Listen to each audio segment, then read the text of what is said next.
다 함께 하나님 앞에 신앙 고백 드리겠습니다. 전능하사 천지를 만드신 하나님 아버지를 내가 믿사오며 그 외아들 우리 주 예수 그리스도를 믿사오니 이는 성령으로 잉태하사 동정녀 마리아에게 나시고 본디오 빌라도에게 고난을 받으사 십자가에 못 박혀 죽으시고 장사한 지 사흘 만에 죽은 자 가운데서 다시 살아나시며 하늘에 오르사 전능하신 하나님 우편에 앉아 계시다가 저리로서 산 자와 죽은 자를 심판하러 오시리라. 성령을 믿사오며 거룩한 공예와 성도가 서로 교통하는 것과 죄를 사하여 주시는 것과 몸이 다시 사는 것과 영원히 사는 것을 믿사옵나이다. 아멘. 아멘. 할렐루야. 하나님께서 여러분 가정을 사랑하시고 축복하십니다. 예, 좌우에 계신 분께 하나님께서 가정을 사랑하시고 축복하십니다. 이렇게 선포해 주세요. 하나님께서 당신의 가정을 사랑하시고 축복하십니다. 할렐루야. 이 시간 하나님의 말씀은 창세기 24장의 말씀입니다. 피시는 동안 잠깐 광고 말씀드리면 이 마을은 굉장히 평화로운 마을인데 그래도 행여나 몰라서 비밀번호가 이 현관 유리문에 있습니다. 그래서 공 예배 시간 아닐 때 오셔서 기도하실 분은 주변에 번호 아시는 분한테 여쭤봐서 들어오셔서 기도하시되 들어오셔서 바로 잠그셔요. 잠그시고 안에서 이렇게 버튼 누르면 잠깁니다. 그러면은 번호 아시는 분만 따고 들어오실 수 있으니까 잠그시고 기도하시러 본당이나 교육관 쓰시면 되는데 본당에 사람이 계셔서 좀 불편하시다 그러면은 교육관으로 가셔서 하시고 대신에 이제 이성이 있다 이러면은 다른 방으로 가셔서 기도를 하시는 겁니다. 그러니까 여기 아니면 교육관은 이성이 이렇게 단둘이 기도를 못하게 그렇게 하는 것을 교회의 원칙으로 이제 세우겠습니다. 그리고 비밀번호 열고 들어오실 때 잠그시라는 것은 혹시 불편함이 없도록 하기 위해서 그렇게 광고를 드리는 것입니다.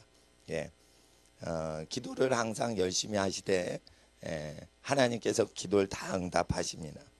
오늘 이 시간 하나님의 기록된 말씀 창세기 24장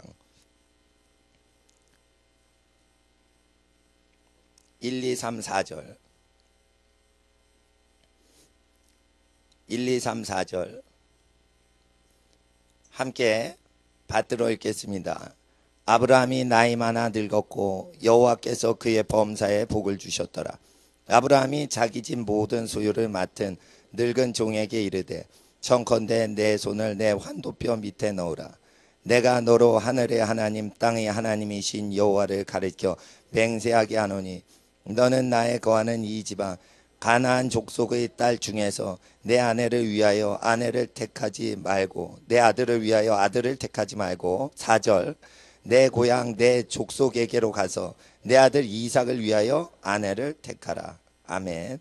이 시간 기도드리겠습니다. 거룩하신 아버지 하나님 창세기 24장 하나님의 말씀을 우리 마음 뜻에 모셔드립니다.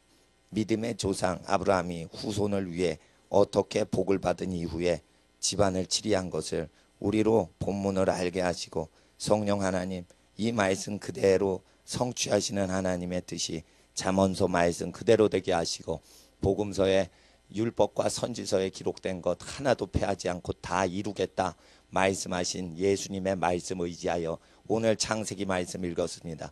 아버지 하나님 예수님 말씀에 이 창세기 말씀은 폐지가 안 된다고 하셨사오니 가장 복을 입었던 믿음의 조상의 믿음에 대해서 우리가 바라보게 하시고 이 시간 기록된 말씀이 복이 되게 하시고 능력이 되게 하시고 비전의 말씀 되게 하옵소서. 자손 만대가 복받게 하시는 잠언서를 완성하시고 영광을 받으시는 우리 주 예수 그리스도 창세기 때부터 우리의 구주로 계신 예수님의 이름으로 기도드리옵나이다. 아멘. 태초에 말씀이 계셨습니다. 그 말씀은 하나님이신데 태초에 빛이 있으라 하시기 이전부터 그 말씀은 계셨습니다. 그때 아브라함에게 여호와께서 오셔서 교통하십니다. 교통하실 때 말을 거십니다. 그래서 예수님은 창세기에는 여호와로 하나님으로 나타나십니다. 하나님 아버지가 나타나시다가 하나님의 아들 예수님이 신약성경 때 비로소 출현하시는 게 아니고 예수님은 원래 태초에 하나님의 말씀으로 계셨는데 어디에 계셨냐면 하나님 우편에 앉아 계신 게 아니고 하나님 품에 계신 하나님의 말씀이 하나님 품 속에 있다가 나오신 분입니다. 하나님 우편에 앉아 있는 것은 육체를 입고 공생애를 하시고 승천하신 이후에 하나님 우편에 앉아 계신 것이요, 태초부터 하나님 우편에 앉아 계신 게 아닙니다. 예수님은 근원이 요한복음 1장에 하나님 품에서 발생하신 분이다 이렇게 되어 있습니다. 그래서 보호자 3개가 있어서 한 자리는 가운데 자리 하나님 아버지 제일 높으시니까, 그리고 하나님 우편에 예수님, 또 반대편에 성령님, 뭐 이런 식으로 사람이 생각을 하는데 하나님은 한 분이시요, 그 한 분이 인류에게 비춰주고 다가오시는 모습이 3분으로 체험된다는 것입니다. 그래서 3분이 각각 일은 하시나 동일하신 하나님이신 겁니다. 그래서 이것은 삼이 일하고 다른 수학 논리로는 표현이 안 되는 것입니다. 영은 불과 같습니다. 성령의 불로 강하고 급한 바람과 같이 불의 혀와 같은 것이 성령이 임하시더라. 그러면 성령이 사도행전 2장에 불과 같이 임하시고 바람과 함께 임하시죠. 바람을 셀 수 있습니까? 바람 하나, 둘, 셋, 3개 바람 잡았다. 이게 안 되는 겁니다. 불길이 막 탑니다. 산불이 크게 납니다. 야, 산불 100개 일어났네. 이렇게 안 되는 겁니다. 산불이 일어나도 1개가 일어난 겁니다. 그러니까 논리적인 사람이, 유럽 사람이 하나님을 셋이냐 하나냐 막 할 때 이렇게 논하는 거지, 하나님은 영이시니 숫자로 논이 안 되는 겁니다. 삼위일체라는 것은 우리를 도움해 주기 위해서 터툴리안이라는 초대 교부가 발명해낸 용어예요. 성경에는 하나님이라고만 표현이 되어 있어요. 그냥. 그러니까 삼위일체가 수학적으로 이해가 잘 안 돼도 불과 바람을 숫자로 셀 수가 없고 3개다 하나다 뭐 하는데, 불이 3개였는데 하나로 겹쳐질 수도 있고 뭐 이런 식이지요. 그러니 하나님을 우리가 숫자로 셀 수가 없다 이거예요. 그러나 하나님은, 원래 예수님은 고향이 어디시냐면 하나님 품에서 오셨어요. 여러분 말해보세요. 할렐루야. 하나님께 한번, 우리 하나님께 할렐루야 한번 해보세요. 할렐루야. 네, 여러분이 말을 할 때 그 말은 여러분 품에 있다가 입 밖으로 나옵니다. 똑같습니다. 하나님 예수님이 말씀으로 우리에게 오실 때, 하나님의 말씀으로 육신을 입고 오실 때 하나님 옆자리에 있다가 청와대 대변인 비슷하게 옆자리에 있다가 오신 게 아니고 하나님 속에서 오신 거예요. 요한복음 그대로 믿으셔야 돼요. 애기처럼. 그리고 이제 육체로 우리를 위해서 일하시다가 십자가에 죽으시고 부활하신 다음에 승천하셔서 몸을 하나님께 거룩한 희생제물로 하나님 하늘나라에 바치시려고 승천하셨어요. 승천하신 것은 몸을 우리를 위해 대신 희생당하신, 일찍 죽임을 당한 어린 양의 몸이 하나님 보좌에 바쳐져야 비로소 하늘나라에서 땅에 성령을 부으실 수 있기 때문이에요. 승천을 아니하시면 절대 보혜사 성령님이 오실 수가 없기에 승천하사 자기 몸을 하나님 제단에 바침해 하늘나라에서 비로소 죄악된 세상에 성령을 부어주시는 제사가 완성된 것이에요. 그래서 예수님이 승천을 하셔야만 성령 하나님이 이 세상에 오실 수가 있는 겁니다. 그렇게 될 때 아브라함에게 하나님이 오실 때 하나님은 품에 계신 말씀을 토해내심으로 계속 아브라함과 교통하시고, 아브라함과 교통하실 때 이거 여호와의 말씀을 예수님이라고 성육신 이전에 구약시대 때 예수님이라고 생각하시면 됩니다. 그래서 모세가 나를 위하여 기록했다라고 기록이 돼 있죠, 요한복음에. 그런데 모세의 글도 믿지 아니하거든. 어찌 나를 믿을 수 있겠느냐 했어요. 오늘 가정에 대해서 우리가 공부하려고 합니다. 아버지를 세베대의 두 아들 야고보와 요한이 아버지를 버리고 배를 버리고 예수님 따랐다. 이거를 가출하는 애들이 좋아합니다. 그런데 예수님은 요한복음에 분명히 얘기를 하셨어요. 모세 율법에 자기 부모를 공경치도 않는 인간이 어떻게 예수님의 신약 성경을 믿겠냐 이게. 기본적으로 자기 가정을 온전히 챙기는 사람이 선교사 가려고 아버지를 떠나 열방으로 예수 전도자가 되는 거지. 누가 부모 공경도 안 하는데 야고보나 요한 흉내를 냅니까?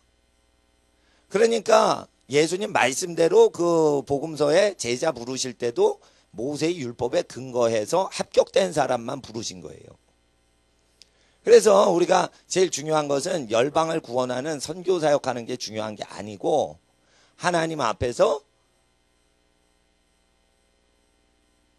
거룩한 하나님의 뜻대로 후손들을 예비하는 게 중요한 것입니다. 예.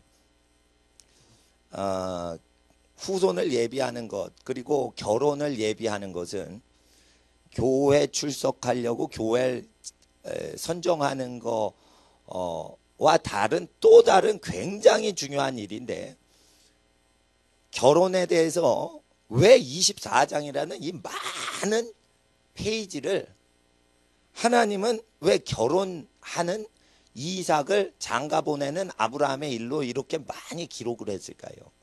이것은 믿음의 조상이 가장 중요시하는 게 늙어 이제 죽을 때가 되면 후손들이 후손을 어떻게 낳고 살아갈지 그 결혼에 대해서 결혼은 결혼식이 아니고 아이를 생육하고 번성하고 낳고 번성케 하고 땅을 다스리는 모든 것은 집안을 통해서 이루어지기 때문에 그것을 예비하는 데 힘을 다 쏟는 것입니다. 그럴 때 아브라함이 나이가 많았습니다. 1절에 읽어주세요. 시작.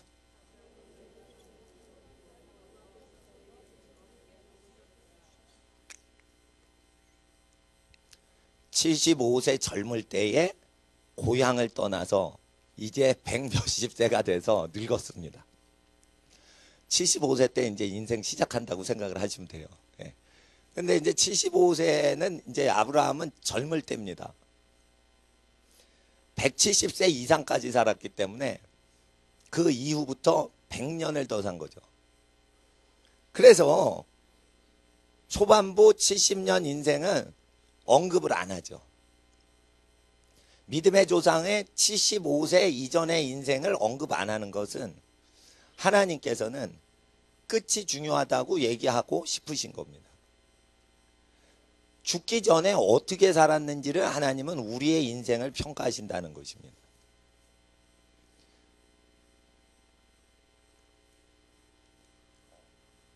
프리스케이팅 쇼트 스케이팅 난 잘 모르겠는데 예, 사람은 거기에 모든 걸 다 매지만 그 운동은 젊었을 때 하죠.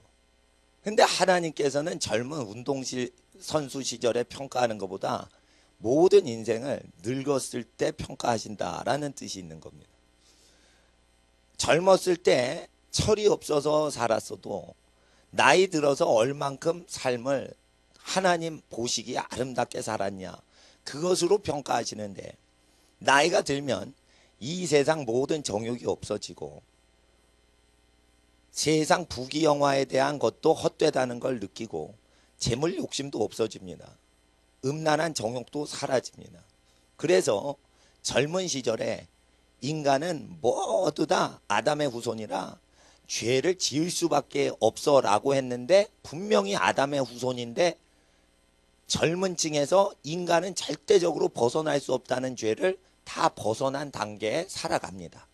모든 집안 어른들이. 그래서 젊은 시대에 있는 믿는 사람들의 신학은 틀렸다는 것입니다.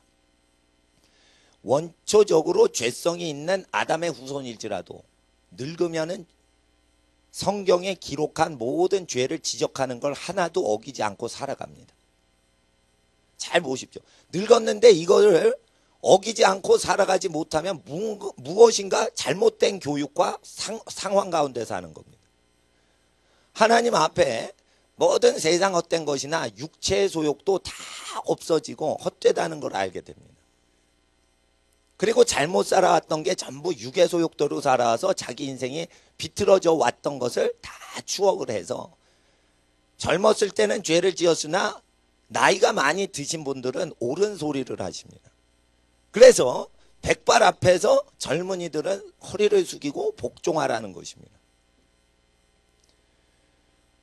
그럴 때 제일 복종해야 되는 게 무엇이냐? 사람을 자기 배필을 정할 때 젊은이를 보는 눈은 늙은이만 있다는 것입니다. 왜 늙은 종을 불렀을까요? 젊은 며느리 얻는데 왜 늙은 종을 얻었을까요? 나이가 많아서 늙었습니다. 아브라함이. 근데 나이가 많은데 그의 일부 일에 복을 주신 게 아니라 그의 범사 모든 일에 복을 주셨습니다. 아브라함은 어느 것을 할 때 복을 얻은 게 아니고 젊었을 때 계속 하나님을 순종했기 때문에 무슨 일을 하든지 하나님이 돕는 일이 일어났습니다. 그랬을 때 그 많은 집안 살림과 모든 하는 일들과 농사 짓는 모든 일을 하는데 노복이 많았습니다. 그 수많은 일꾼을 다 다스리는 늙은 지혜자를 부른 겁니다. 악한 사람 가운데 선한 사람을 골라내서 반드시 일을 능하게 성취하는 일을 수십 년을 계속하면서 사람에게 속고 사람한테 당하고 사람한테 은혜를 얻고 하는 모든 인생의 희노애락을 통해서 늙으면 무엇이 생긴다는 것입니까? 젊은이들을 그냥 알아보는 능력이 있는다는 것입니다. 그래서 우리가 험한 세상에서 계속 시달리고 살면 무슨 달란트가 오냐? 사람을 파악하는 능력이 온다는 것입니다. 탐심이 없는 사람, 탐심이 많은 사람, 외식하는 자와 외식하지 않는 사람, 순수한 사람과 복잡한 사람, 그리고 이기적인 사람과 이타적인 사람, 미련한 자와 지혜로운 사람, 이런 걸 전부 분별을 하는데 생각을 해서 분별하는 게 아니고 직관적으로 분별을 합니다. 이 직관력을 가져야만 영에 속한 사람입니다. 생각을 많이 해서 이렇게 검토 분석하면은 영에 속한 사람이 아닌 것입니다. 그래서 늙으면은 어떤 능력이 있냐면 쭉 보고 관찰을 오래 해서 아는 게 아니고 딱 보고 느낌이 오는 겁니다. 그것은 하나님께서 육체 정욕이 쑥 빠져나간 상태에서는 하나님이 일반 은총이 강하게 나타나기 때문입니다. 사람들은 선지자가 아닌데도 그런 은사가 옵니까 했을 때 선지자에게는 특별 은사가 오는 거예요. 이게 신적 기름 부음 때문에 아는 거예요. 그런데 이런 게 있습니다. 특별 은총과 다르게 하나님이 또한 인류에게 주시는 건데 일반 은총인데 이 일반 은총은 악인도 다 받는 게 아니고요.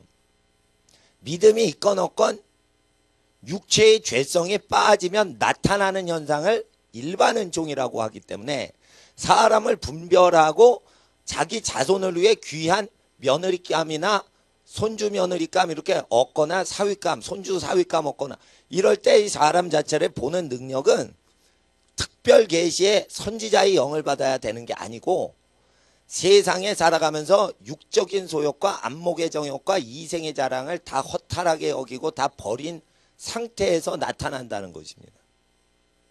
그래서 우리가 후손을 위해서 갈 길을 지시하는 일은 늙어서 일어나는 것입니다. 젊은 층들은 이것을 듣지 않습니다. 그러니까 요즘 젊은 층들이 다 망하는 겁니다. 집안에 늙으신 분의 말이 더 정확한 것인데 자기가 직장 생활하니까 직장 생활의 모든 것을 경험하니까 자기가 안다고 합니다. 실패하고 나서야 압니다. 청년들은. 근데 실패하기 전에 늙으신 분들은 압니다. 자기 인생이 실패했었다 하더라도 죽기 전에 그 삶을 돌이키신 분은 다른 인생의 실패에 걸려들지 않게 멘트를 하십니다. 이게 멘토라는 것입니다. 멘토라는 것입니다.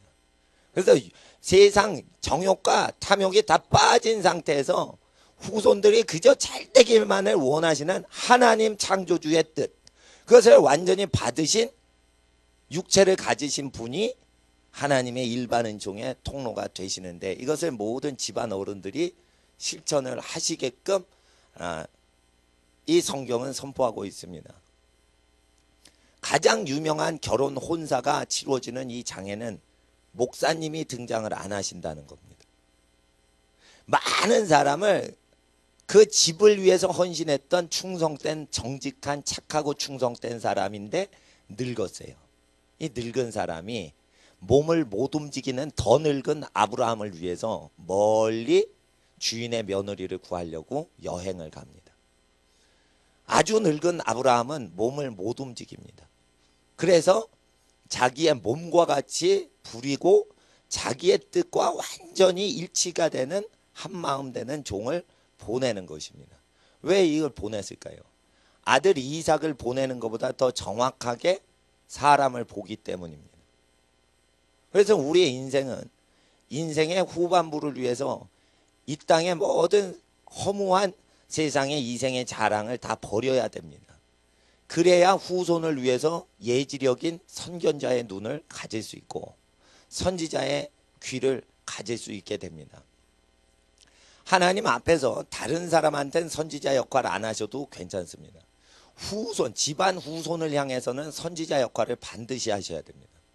이것은 선지자의 영을 받음으로 하는 게 아니고 세상 정욕을 다 극복한 상태에서 그냥 나타나는 것입니다. 하나님께서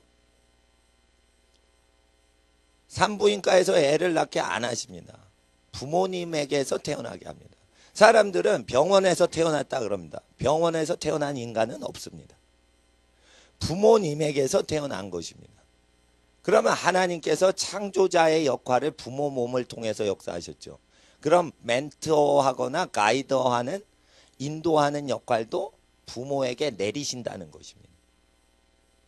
그걸 믿어야 되는 겁니다. 또한 부모는 지시하고 가르치고 훈련하는 능력을 다 받은 것입니다. 그런데 이것을 다 부모가 해버리면 교육계가 먹고 살 일이 없어지니까 자꾸만 교사만 가르쳐라. 이래가지고 교사가 아닌 부모는 아이를 가르치지 못하게 나치의 히틀러가 법을 독일에서 그렇게 바꿨습니다. 히틀러가 왜 그렇게 교육을 교사 인정을 받은 국가 지정교사만 교육을 해야 되냐. 부모는 교육하면 안 된다. 그걸 왜 했냐. 그래야지 국가를 통제하기 때문에. 그러나 신명기 말씀에 부모가 선생님 모실 것도 정하고 가르칠 것도 부모가 정하고 다 판단은 부모가 하라고 되어 있습니다. 히틀러가 그 권한을 뺏어갔습니다. 그래서 몇 년 전에 독일에서 홈스쿨 하던 부모를 독일 경찰이 잡아갔습니다. 감옥에 잡아갔습니다. 학교에 보내지 않으면 다 체포합니다. 그 법이 히틀러 때 만들어진 건데 아직도 고쳐지지 않아서 그래요. 근데 선한 독일 교사가 가르치면 괜찮은데 악한 히틀러 같은 사람이 가르칠 때는 부모가 그걸 거부할 수 있는 그것을 신명기에는 얘기를 하고 계신 것입니다. 교회에서 신부감 신랑감을 정하는 게 아니고 집안에서 거르는 것을 하나님이 집안일로 간섭하시려고 이게 기록되었습니다. 교회에서는 거룩하고 하나님께 헌신하는 귀한 사람들을 마련하는 거지 개별적으로 누구를 위해서 짝을 배필을 준비시켜주는 일을 해서는 안 됩니다. 그리고 오직 하나님을 경배하고 결혼할 때가 안 됐으면 결혼 신경 쓰지 않고 자기의 학업이나 열심히 하고 부모 공경하고 자기 직장생활 열심히 해서 장차 결혼할 때 번듯하게 아름답게 준비가 되도록 그렇게 하는 것이지 누가 누구 짝이다 이거는 교회에서 하는 게 아닙니다. 그래서 예언 중에 제일 조심해야 될 예언은 기도하니까 당신이 내 짝이랍니다. 이런 거 조심해야 됩니다. 물론 그렇게 얘기는 할 수 있습니다. 그러나 예언의 은사를 통해 결혼하는 거 위험한 겁니다. 왜냐하면 육신의 정욕을 완전히 이기지도 못하는 세대가 어찌하여 자기 몸도 하나님 뜻대로 간수를 못하는데 다른 사람 몸을 자기 몸이라고 하는 우를 범할 수 있기 때문입니다.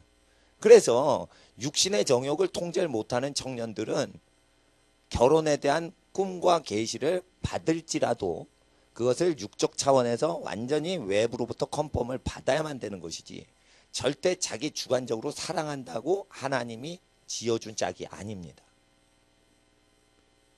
예언 은사가 풀어지는 교회들마다 계시를 통해 결혼을 하려고 합니다.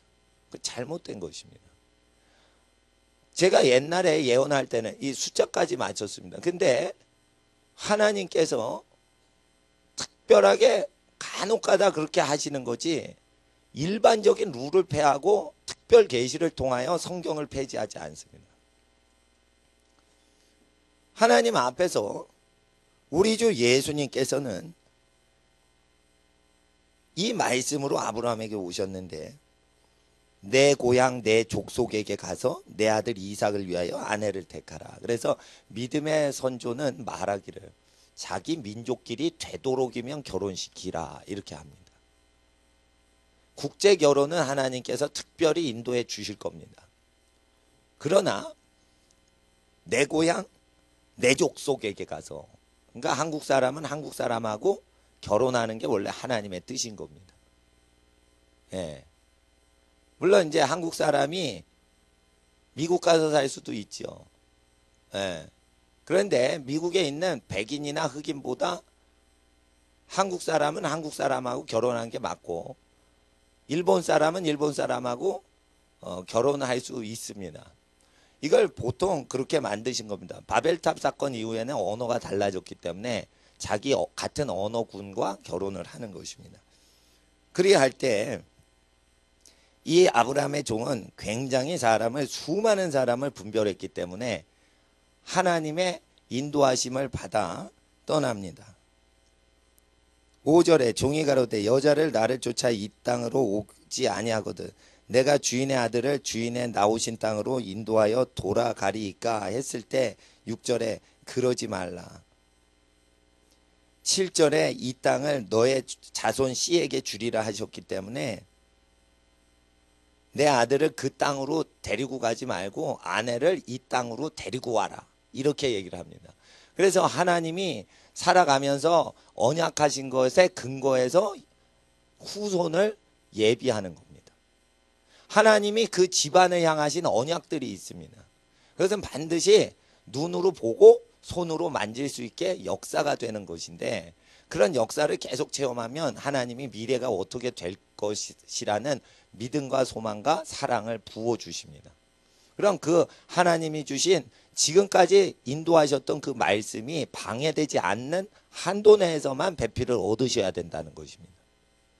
그래서 배필을 얻기 위해서는 집안을 어느 정도 완전히 세운 다음에 배필을 드리는 것이지 아이가 나가가지고 짝을 찾아 데리고 오는 게 아니라는 것입니다. 그래서 결혼은 집안의 일인 것입니다. 신명기에도 결혼을 할 때는 너 딸이나 아들을 사위나 며느리로 다른 이방 족속에게 주지도 말라. 이게 결혼 권한은 어디에 있는 겁니까? 집안의 허락을 통해 결혼하는 것으로 하나님의 말씀은 되어 있습니다. 그래서 복을 받는 결혼은 집안 전체가 결혼을 준비한다는 것입니다. 어릴 때부터. 무엇부터 준비해야 됩니까? 그것은 할아버지 되신 집안 어른분들이 18살 너보다는 너의 배필을 볼 줄 아신다. 이거를 어릴 때부터 가르쳐 놓으셔야 됩니다. 15살 때부터 이것을 가르쳐 놓으셔야 됩니다. 물론 할아버지나 아버님이 어머님 할머님이 좋아하시는 짝이 마음에 안 들 수 있어요. 그러면 뭐 결혼 안 하면 되는 거예요. 대신에 악한 사람을 구별을 못하기 때문에 10대와 20대는 악하고 잘못되고 된 사람을 구별을 못한 상태에서 그냥 눈이 꽂혀서 좋아하기 때문에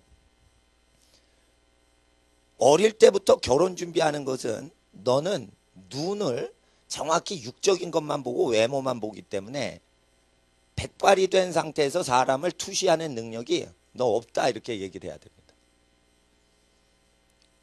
그 오준영 목사님, 서울역에서 복음 증거하시는 오준영 목사님이 옛날에는 이제 부흥사여서 귀신 쫓아내면은 중풍병자가 그 자리에서 막 일어나세요. 그러니까 중풍병이 귀신이 몸을 마비시키니까 됐는데 귀신을 쫓아내니까 중풍병자가 그 자리에서 일어나는 거예요. 근데 오준영 목사님 얘기로는 옛날에는 귀신이 다 보인대요. 그러면은 길거리 가면 사람 수보다 귀신 수가 한 10배로 많대요. 그럼 길 지나가면서 이러고 다닌대요. 귀신이 많으니까 불신자들한테 달라붙어 있는 악하고 음란한 귀신이 그렇게 많이 있는 거예요. 거짓말하는 귀신도 달라붙어서 막 속삭이거려요. 이걸 막 보니까 너무 어지러운 거예요. 영의 세계를 다 보여달라고 기도를 하니까 이걸 열어주셨는데 너무 어지러운 거예요. 그래서 이거 볼 필요 없다 이래가지고 그때부터 안 보여주신대요. 그러니까 안 봐야 사람을 사랑하게 되는 거지, 다 보면은 하나님만 사랑하시는 거지 죄인을, 사람은 사랑을 할 수가 없는 거예요. 예. 하나님 앞에서 우리는 보여지는 땅의 일에 충성을 해야 하나님을 기쁘시게 해드리고 그제야 하늘이 열리고 하늘에 있는 것도 우리가 믿을 수가 있게 되는 겁니다. 땅에 있는 보이는 것 중에 제일 중요한 일은 무엇일까요? 그것은 신앙으로 아름다운 가정을 이루고 후손을 예비하는 것입니다. 후손은 후손들의 결혼을 통해 예비되는 것입니다. 이럴 때 악하고 음란한 귀신 들린 사람이 많고 잘못된 교육과 쇠뇌를 당해서 집안의 복을 망가뜨릴 사람들이 많이 교육을 통해서, 잘못된 교육을 통해 나타날 뿐 아니라 교육은 잘하는데 집단적으로 중고등학교 때 음란 문화가 교사 선생님과 무관하게 학급에서 돕니다.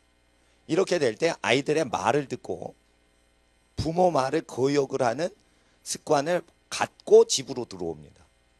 근데 아이들은 먹고 살아야 되니까 집에서는 말을 잘 듣는 폼을 잡습니다. 그러나 절대 그 마음속에 독사의 마음이 뽑혀진 게 아닙니다. 힘이 없고 돈 없고 그러니까 부모님이 사랑해 주니까 있는 거지, 완전하신 의의 길이신 하나님의 뜻대로 딱 나타날 때는 대학생이라도 말을 안 듣습니다. 그렇게 되기 때문에 우리는 어려서부터 희생적으로 사는 사람의 말을 듣도록 어릴 때부터 가르쳐 놔야 됩니다. 사랑이 없는 김일성에게 순종하라고 어릴 때부터 쇠뇌를 했더니 거짓에 맞춰 순종을 다 하고 쇠뇌가 돼서 충성하죠. 그러면 얼만큼 희생하고 고생하고 자손을 키우는 집안 어른들이 말을 하는 것은 얼만큼 받아들여야 되는 것이냐. 김일성에게 맹종하는 사람보다 더 받아들일 만하다라고 나는 얘기를 합니다. 왜 그러냐면 최소한 죄인들이 김일성한테 충성을 하면은 그거보다는 더 해야 된다는 거예요. 그래서 하나님 앞에서 지방 권위를 허무는 것은 마귀의 일이요, 지방 권위를 세우는 것은 아무리 세워도 이 시대에는 부족함이 없습니다. 권위를 다 허물어뜨립니다. 원래 심판이 실수한 사람한테는 점수를 까는 거고 실수를 안 하면 점수를 높이는 건데, 미국 선수가 항의를 했습니다. 피겨 스케이팅 타다가 어떻게 러시아 사람은 풀이랑 쇼트 프로그램에서 2번 다 엉덩이에 찧었는데 미국 선수는 2번 다 실수를 안 했다는 거예요. 김연아 선수처럼 잘하진 않아도 엉덩방아 한 번도 안 찧었다는 거예요. 근데 2번 다 엉덩방아 찐 러시아 사람이 어떻게 자기보다 점수가 높냐는 거예요. 그러니까 이건 심판이 편파적으로 한 게 분명해요. 미국 선수 얘기를 들어도. 예. 이렇게 되면 심판 권위가 무너지죠. 이 올림픽 심판 권위 무너지듯이 세상은 자꾸만 잘못된 부모의 일을 자꾸만 신문지상에 냅니다. 그러나 잘 들어가 보세요. 진짜 감옥에 들어간 그 부모 얘기를 들어보세요. 자식이 잘못한 게 더 큰데 그걸 경찰 앞에 다 덮어버리고 자기가 둘러쓰고 자기가 감옥 간 겁니다. 다. 잘 뚫고 들어가가지고 그걸 보면 법정에서 자식 놈의 새끼가 나쁜 짓거리 한 거를 다 까발리면 자식이 감옥 들어가니까 부모가 뒤집어 쓰고 감옥에 들어가서 신문에 대문짝하게 나오는 거예요. 다.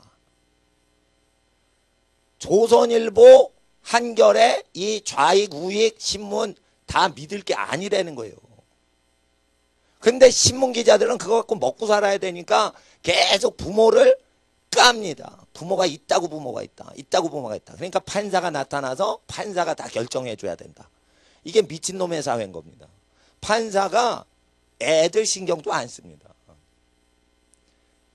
고소사건이 얼마나 많은데 그거 합니까? 신경도 안 씁니다.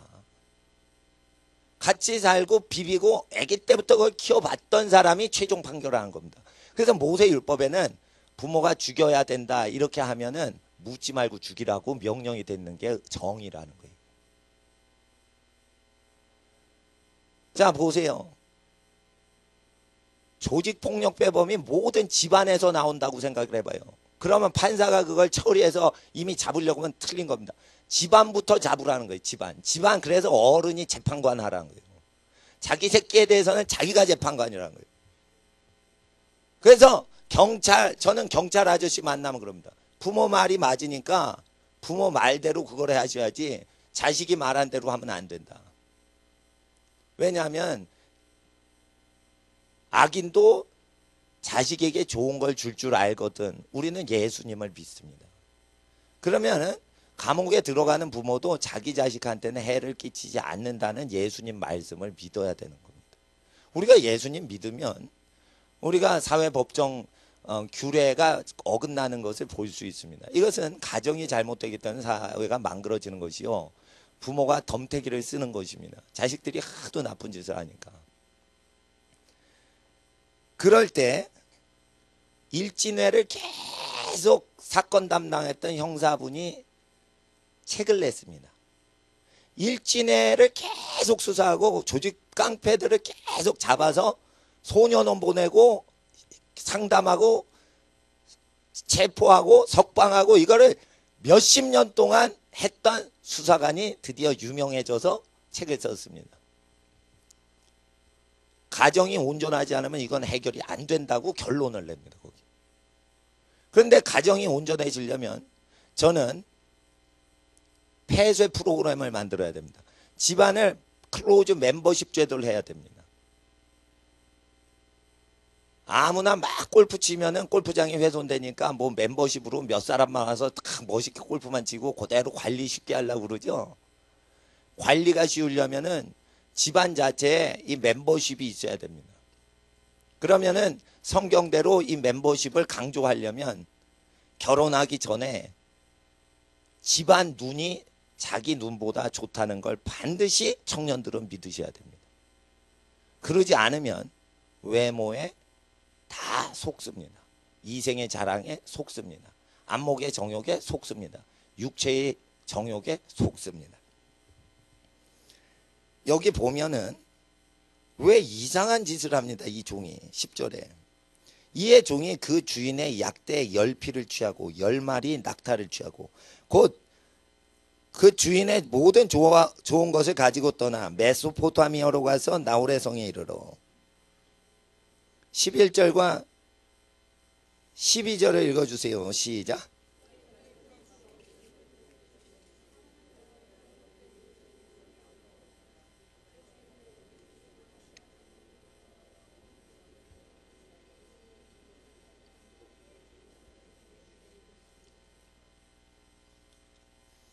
뭐라고 하냐면 13절에 성중 사람의 딸들이 물길로 나오게 싸우니 내가 우물 곁에 섰다가 한 소녀에게 이르기를 청컨대 너는 물 항아리를 기울여 나로 마시게 하라 하리니 그의 대답이 마시라 내가 당신의 약대에게도 마시우리라 자진해서 말하면 그는 주께서 주의 종 이삭을 위하여 정하신 자라 이로 인하여 주께서 나의 주인에게 은혜 베푸심을 내가 알겠나이다. 위험한 발언을 했습니다. 물을 좀 달라 사람이 물 달라고 하면 한 컵만 주면 되는데 그 물 주는 여인이 자진하여 낙타는 한 동이씩 먹습니다. 이게 큰 양동이 하나를 한 마리씩 먹습니다. 그러면 10마리를 취해 갔으면 양동이 10개를 갖다가 어린 소녀가 갖다 바치겠다는 걸 자기가 작정하고 자기가 선포하고 자기가 실천한다는 거죠. 사람은 한 컵만 주면 됩니다. 그런데 약대도 먹여달라고 얘기를 안 했는데 양동이 이 바게스 같은 거를 10개를 갖다가 10마리 다 먹이겠다는 뜻이죠. 그거를 가르치지 않는데 자기가 이방 사람한테 그렇게 다 하면은 그 사람인 줄 알겠다 이러죠. 이것은 단순히 사람 테스트하는 게 아니라 육적 생활로 사람을 섬기는 어려움과 힘들고 견디기 어려운 집안 살림을 억척스럽게 하는 데에는 여성의 복이 있다는 것을 가리키는 겁니다. 왕자님은 이런 여성을 왕비로 맞으라는 겁니다. 신데렐라는 빨래하는데 빨래하기 힘들어. 설거지 시켰어. 설거지하는 거 힘들어. 왜냐하면 새엄마가 새 언니들 데리고 와서 새 언니는 맨날 파티복 입고 놀아. 근데 신데렐라 동생은 그냥 막 설거지, 청소, 빨래 이것만 시켜요. 보통 집에서 다 하는 거 아니에요, 집안일. 예. 예. 근데 이거 하기 싫으니까 이제 물론 이제 거기선 차별 대우하는 거에 대한 슬픈 거죠. 그러나 그 일하는 거는 나쁜 게 아닙니다. 그건 건강한 겁니다. 그건 왕비되는 신부감이 하는 겁니다. 복을 받는 사람이 하는 겁니다. 근데 차별 대우하니까 그거 싫다 이래서 그 신데렐라는 그것을 하지 않는 왕궁으로 시집갑니다. 결국 신데렐라는 왕궁 결혼 생활은 파탄이 난 겁니다. 동화책에 계속 나오진 않지만 여러분 집안을 다스릴 수 있으려면 집안 일꾼보다 그 일을 더 할 수 있어야지 그게 돌아가는 겁니다. 그거를 감당을 하는 사람은 그 일 자체를 계속 할 수 있어야 되는 겁니다. 근데 그거 하기 싫어가지고 시집가면 왕궁이 빨래도 안 해요. 설거지도 안 하는 인간들로 가득 차면은 어떻게 됩니까? 향락을 하는 새 엄마의 새 언니들과 같은 유들만 파티에 가득하게 되죠. 그러면 프랑스가 멸망할 때 마리 앙뜨와네트처럼 망하는 짓을 하는 겁니다. 그 왕자는 루이 16세 같이 학살을 당할 왕인 겁니다. 그러니까 하나님의 성경하고 신데렐라는 그렇게 정반대로 가는 겁니다. 어릴 때부터 불온문서인 신데렐라를 읽히면 큰일 난다 이거요. 이거 이사걸 가르쳐야 된다. 이거 결혼 얘기입니다. 이거 결혼 얘기, 주의 교훈과 훈계로 자녀를 양육해라. 그러면 신데렐라를 따라가면 안 된다는 거예요. 이렇게 해야 된다는 거예요. 맞이야, 너 맞으니까 동생 위해서 물 가져오거라. 그러면 언니가 3살짜리 동생 돌보는 어머니 위해서 물 길러 오는 거죠. 예? 그렇게 하는 게 서열인 겁니다. 그래서 어린 동생이 크면 큰 언니한테 말을 듣는 거죠. 왜냐면 큰 언니가 자기 어릴 때 기저귀도 엄마 안 계실 때 갈아주고 업어주고 돌봐주고, 예, 그랬기 때문에 그러니까 엄마 안 계시면 엄마 역할을 하는 거죠. 그러면 순종하는 거죠. 이거는 전부 권위에 의한 겁니다. 맏 언니가 권위자인 것은 엄마 역할을 엄마 안 계실 때 그걸 했기 때문입니다. 장남이 왜 리더십 발휘하냐? 아버님이 안 계실 때 장남이 아버님의 명을 쫓아 어린 동생들 유치원 갈 때 그걸 챙겨줬기 때문에 그렇습니다. 고등학생 형인데 막내가 유치원 다녀요. 그럼 아버지가 출타하실 때 고등학생 장남한테 얘기합니다. 막내 유치원 오면은 뭐 주거라. 이러면은 뭐 주지요. 그러면 아버지 역할을 대신해죠. 그러니까 맏형의 역할에 리더십이 있는 겁니다. 섬김에서 모든 리더십이 있는 겁니다. 아브라함 집은 엄청난 거부를 하나님께 선물로 받았습니다. 엄청난 부를 가지면 일이 많습니다, 여러분. 그러니까 부지런한 사람이 부자 되는 거지, 게으른 사람이 부자 되면요 일이 자꾸만 괴로운 일이 발생을 해요. 그러니까 적절하게 살고 욕심이 없어야 평안히 사는 거지. 자기가 부를 누리려면 잠언서에 부지런한 만큼 얻으라고 돼 있습니다. 엄청 부지런한 여자를 얻지 않으면 이 거대한 부를 운영할 수가 없는 것이죠. 그래서 노가다 뛰는 여자를 얻으려고 계시를 쫓아가는 겁니다.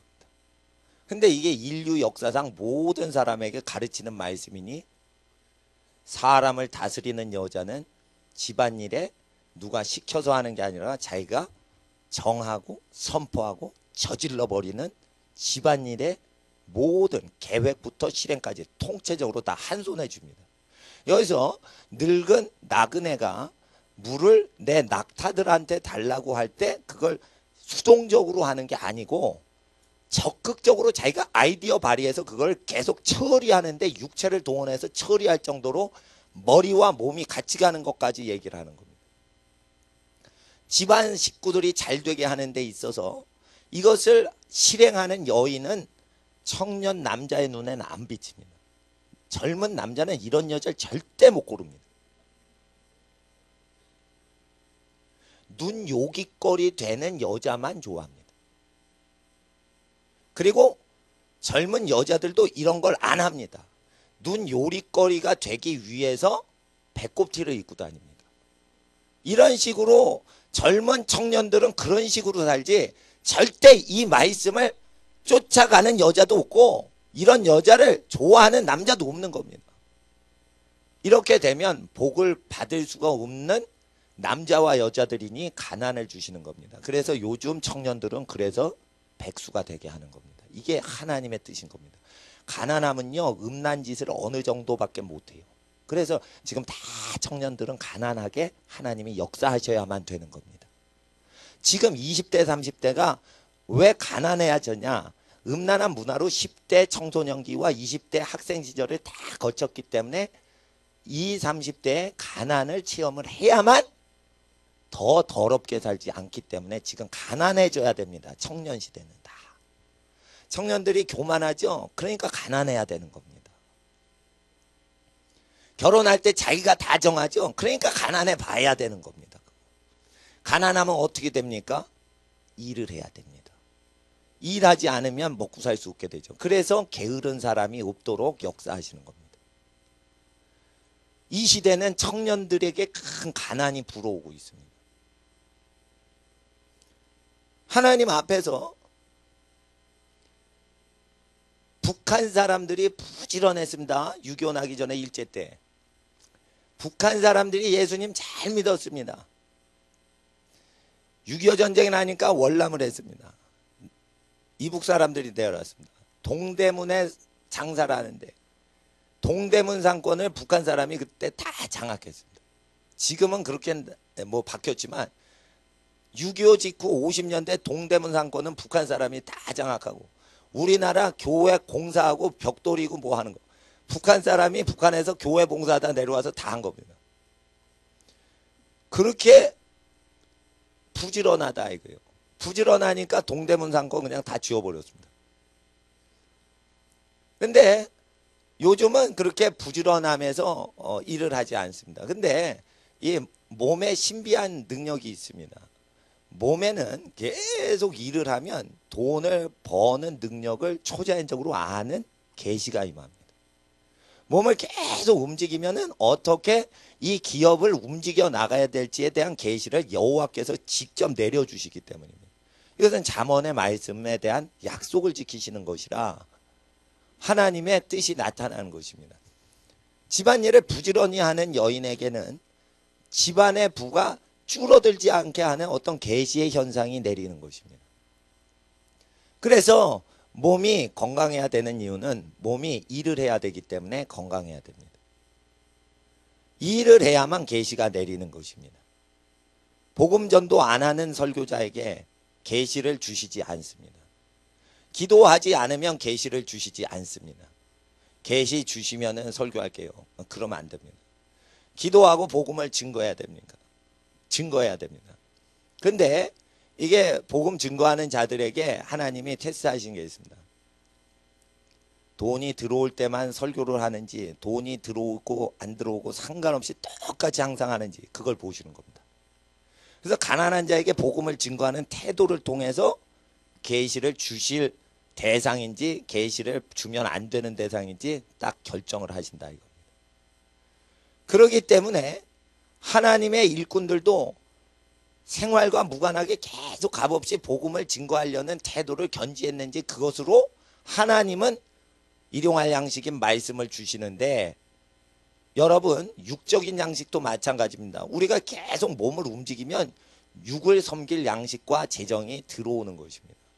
그리고 육을 통해서 열심히 일을 할 때 물질이 들어오는 것뿐 아니라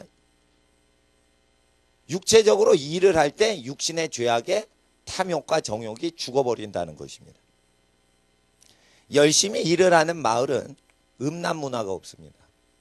제가 은평구를 갔습니다. 거기 장애우 수용시설이 있어서 거기 한번 가세요. 은평구는 강북지역에서 부자 동네가 아닙니다. 예, 강북지역에서 금이 제일 많은 동네가 어디예요? 중구죠. 한국은행 금고가 거기 있거든요. 한국은행 금고가 있으니까 아마 금이 제일 많을 것 같아요. 근데 은평구는 중구에 비해서 금이 없을 것 같아요. 내가 은평구 이렇게 도냐면 마트하고요, 가정하고 유치원하고 그냥 생활 필요한 그 기관에는 아무것도 없어. 내가 보기에는 그래. 가게들만 이렇게 음란한 업소를 차려도 장사가 안 돼요. 가난한 동네라.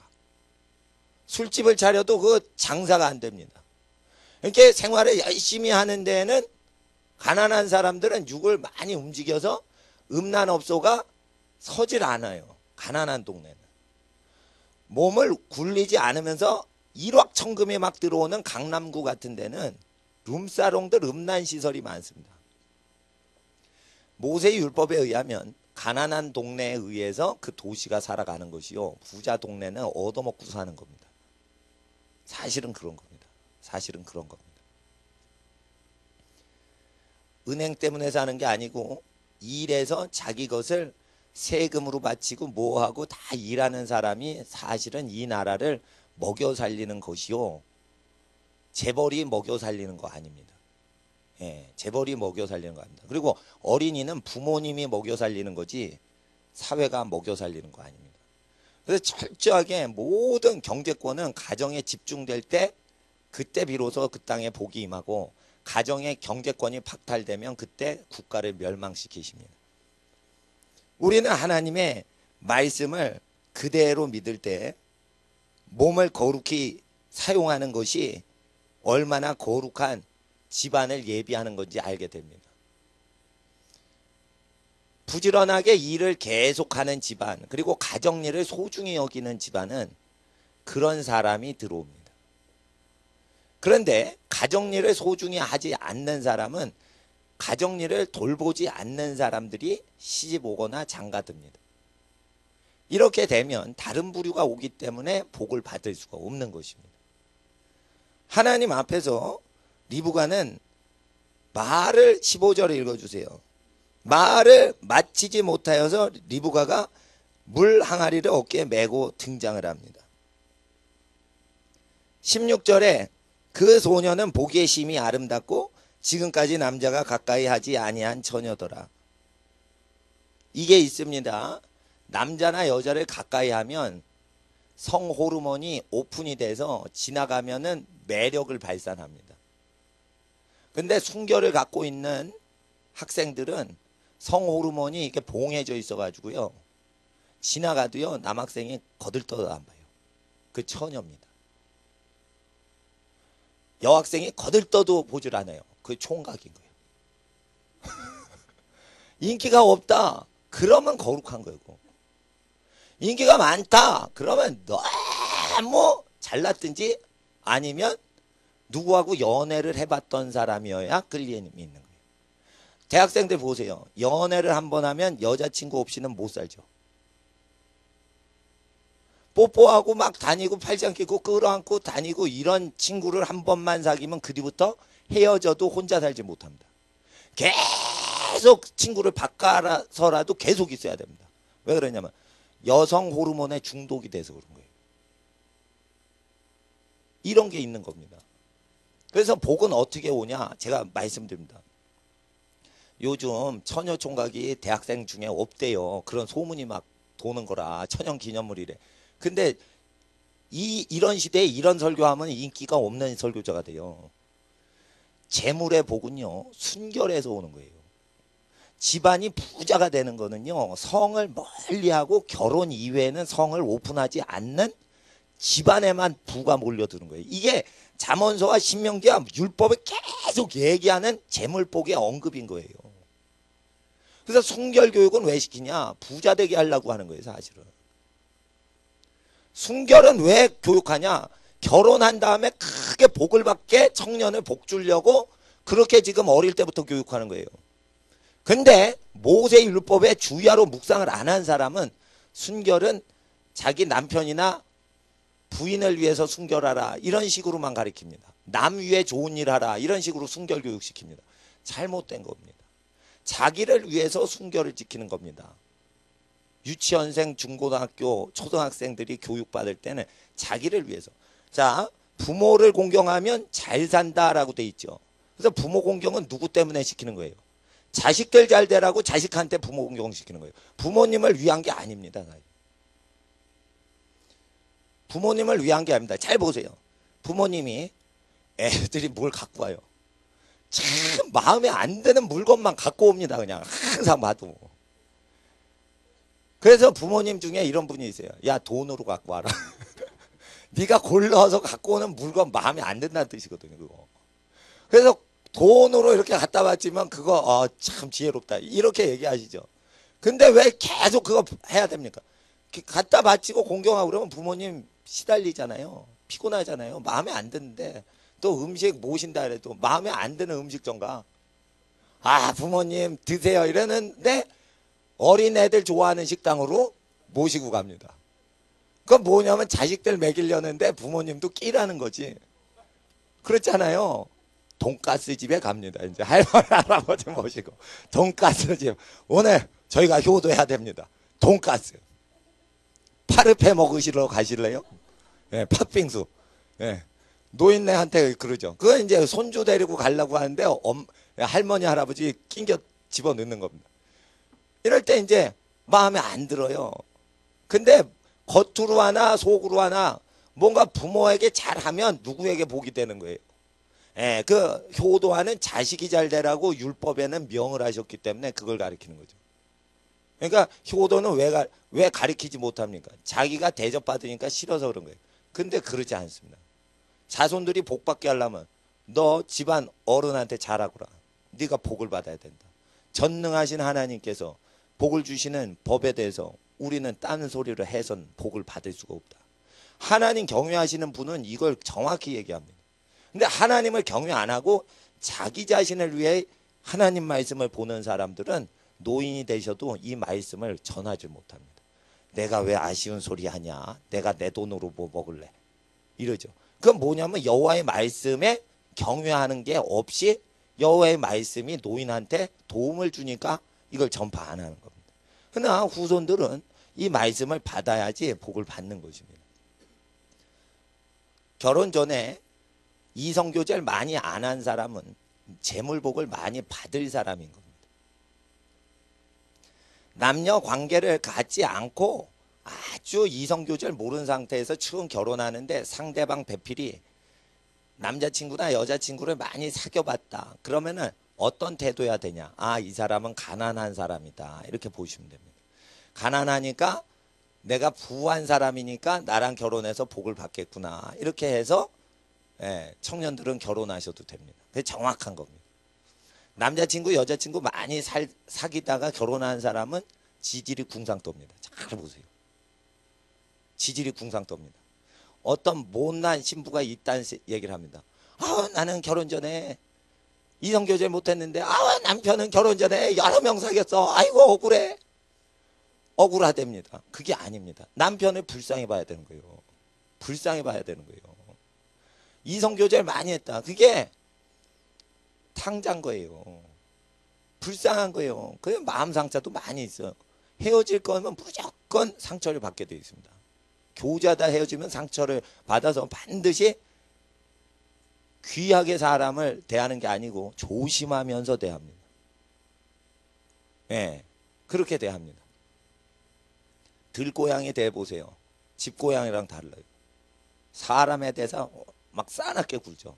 사람한테 해를 당했 적이 있기 때문에 들고양이는 사람을 무서워하고 사람에게 맹렬하게 달려듭니다. 사랑을 받아보지 못한 거죠. 들개 있죠. 사랑을 못 받아서 들개는 사람한테 대들죠. 들개를 길들일 때 어떻게 해요? 계속 원수를 계속 먹이를 줘야 됩니다. 그러면은 들개가 순종이 됩니다. 결혼할 때 사랑을 못 받고 자란 집에서 결혼을 한 사람은 들개하고 똑같아서 결혼 딱 할 때 마음으로 사람을 후벼댑니다. 입술로 후벼댑니다. 들개하고 똑같습니다. 그럴 때 어떻게 합니까? 원래 넌 들개가 아니야. 계속 먹이를 주고 계속 잘해줘야 됩니다. 이걸 3년은 해야 돼요. 1년은 해야 돼요. 결혼해서 지금 전부 청년들이 다 들개입니다. 저는 청년 시대는 들개 시대라고 생각합니다. 뭐 뜯어먹고 살아야 되는 거예요. 왜 그러냐? 50명 학급이 있으면요 서로 갈구지 않으면요 자기가 생존이 안 돼서 갈구는 거예요. 애들이요 나빠서 지금 갈구는 게 아니에요. 갈구지 않으면 자기도 갈굼당하니까 갈구는 거예요. 그래서 너도 갈고 나도 갈고 우린 평등해 이러고 살아야 되는 거예요 지금. 그런데 그게 학창시절 12년 동안 연습이 돼 있기 때문에 결혼을 딱 할 때 없어지지 않습니다. 그래서 들깨하고 사는 거하고 똑같습니다. 예. 눈이 맞아서 결혼했는데 사실은 살고 보면 들깨인 겁니다. 그 애완견이 아닌 겁니다. 믿지도 않아. 반가워하지도 않아. 예. 그게 이제 사회생활인 겁니다. 그래서 하나님은 온유한 자에게 땅을 주시고 기업을 주시는데 온유하지 않습니다. 애들이 포악합니다. 근데 옛날보다 체력이 떨어진답니다. 신장은 커지고 체력은 떨어지고. 그럼 체력이 없으면 포악한 게 없어야 되는데 포악한 건 더 세고 체력은 없습니다. 이게 뭐냐면 저주받은 겁니다. 어린 애들이요 저주받은 거예요. 그리고 어린 애들이요 성인병에 걸려요 요즘은. 그러니까 소아과 가면 성인병 걸리는 그 청소년들이 그렇게 많대요. 당뇨병, 뭐 고혈압 이런 이거 어른들이 걸리는 건데 이걸 청소년이 걸린다는 거예요. 이상한 애들이 나오는 거예요. 이상한 애들이. 이게 뭐냐면 거식증에 걸린 애들, 뭐 완전히 노이로제 우울증 걸린 정신병 들린 애들이 점점 많아집니다. 그러니까 6.25 직후에 가난할 때보다 이 정신병이 더 많아요. 전쟁 직후면 정신병이 더 많아야 되는 거 아닙니까? 그런데 그게 아니라 가난할 때는 오히려 사람이 열심히 일해서 먹고 살아야 되니까 근데 미친 사람이 많지는 않았는데 지금은 이제 정신과 치료받는 사람이 아주 급증을 하죠. 다시 성경으로 돌아와서 노동하는 것을 거룩히 여기지 않으면 집안의 평안은 없다 하고 보셔야 됩니다. 노동하는 걸 즐겁게 여기는 분위기가 없으면 집안일을 하면서 꼭 노동을 하지 않는 집안 식구한테 쓴소리를 합니다. 설거지를 해도 꼭 기분 나쁜 소리를 들리게 하면서 설거지를 하고 돈을 벌어와도 꼭 돈 벌지 않는 식구한테 쓴소리를 해야 됩니다. 이게 뭐냐면 창세기 24장의 결혼법을 공부를 하지 않고 결혼을 청년들이 한다는 것입니다. 쓰레기 치우면서 꼭 욕을 하면서 쓰레기를 치웁니다. 그러니까 쓰레기 치는 것도 싸움하기 위해서 기선제압하기 위해서 쓰레기를 먼저 탁 치우면서 한마디 탁 뺏는 겁니다. 이렇게 더럽게 살아가는 공동체 훈련을 청소년 때부터 했기 때문에 더러운 겁니다. 그래서 가정이 깨지는 거죠. 그래서 저는 일하는 거 태도를 보고 며느리감과 사위감을 얻는다. 이것은 굉장한 진리라고 봅니다. 학벌 다 필요 없습니다. 같이 살아보면 학벌 다 필요 없습니다. 미모 다 필요 없습니다. 미모 다 필요 없습니다. 결혼해서 6개월 지나봐요. 예쁜 건지 안 예쁜 건지 모릅니다. 예. 식구니까 정들어서 하는 거죠. 어떤 사람 사랑을 해야 결혼하면서 좋은 거 아닙니까? 여러분 보십시오. 애들은 엄마 다 사랑하죠. 아빠 다 좋아하죠. 왜 그래요? 사랑해 주시니까 사랑하는 겁니다. 그러면 어떻게 되냐?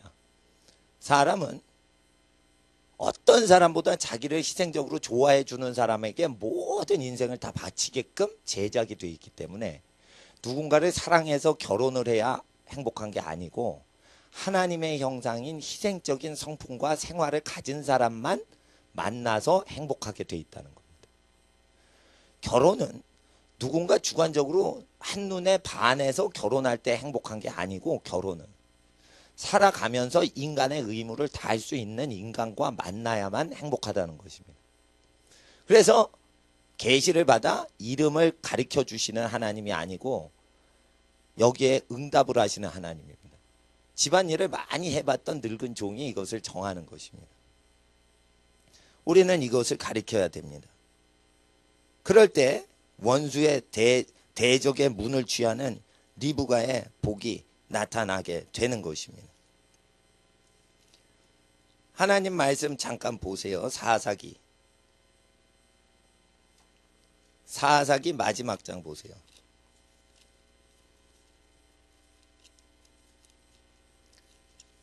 룻기 앞에 있습니다. 401페이지 23절 21장 23절 베냐민 자손이 그같이 행하여 춤추는 여자 중에서 자기들의 수요대로 아내로 붙들어 가지고 자기 기업에 돌아와서 성읍을 중건하고 거기 거하니라. 23절 읽어주세요. 시작.